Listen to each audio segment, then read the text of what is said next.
6 ఏళ్ళు మన ప్రజల కోసం చిట్టికి నిమిషం ధ్యానం చేసిన ఆయన చేసి 6 ఏళ్ళు చేసి ఆయన ధ్యానం కుదరలే, లేచింది కొట్టుతాడు.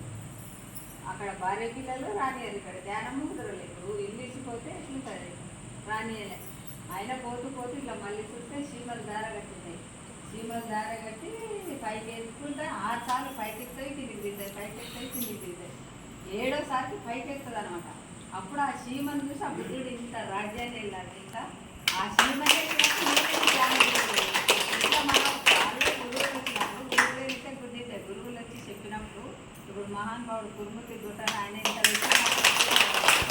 ఆయన బుద్ధులమే మనం అందరం బుద్ధులమే, అందరం మాస్టర్లమే.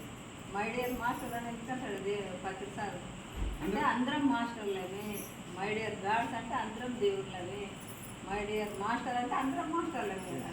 మై డియర్ గాడ్స్ అంటే అందరం దేవుళ్ళమే. ఆయనతో పాటు మనం కూడా దేవుళ్ళమే. ధ్యానానికి వచ్చిన వాళ్ళ, ధ్యానానికి రాని వాళ్ళు నకరాత్మకులు రారు, వాళ్ళు ఎంత పిలిచినా రారు.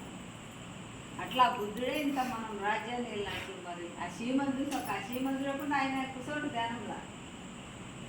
ఆ సీమనే పోతుంటే నేనేది కూర్చోకూడదు. ఆ సీమ సాధించింది, నేను సాధించాలని ఆయన సాధించింది. అట్లా ఇప్పుడు మీరు ఎవరిదాకా ఉండాలి అనమాట. నేను కూర్చుంటా, నేను వస్తా, పిరిమిడ్ అయిన వరకు మనం సాధిస్తాం. పిరిమిడ్ అయితే తొందరగానే వస్తాయి, ఊళ్ళో వస్తాయి.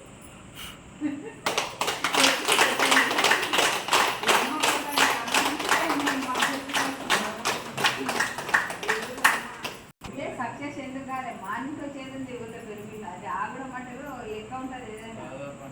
అప్పుడు చేసి కూడా ఇంట్లో ఉన్నారు కదా, మళ్ళీ తెలుసుకుంటున్నాడు. మానంతో చేసింది అట్లా.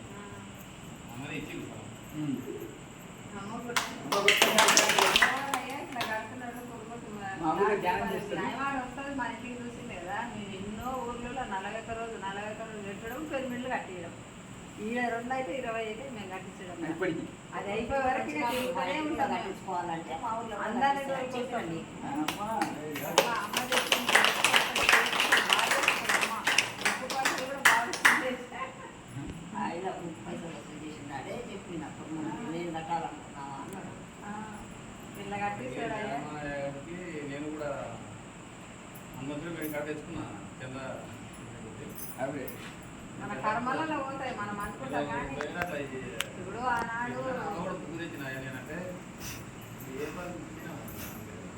ఆనాడు బుద్ధుడు శివుడు సాయిబాబు కూడా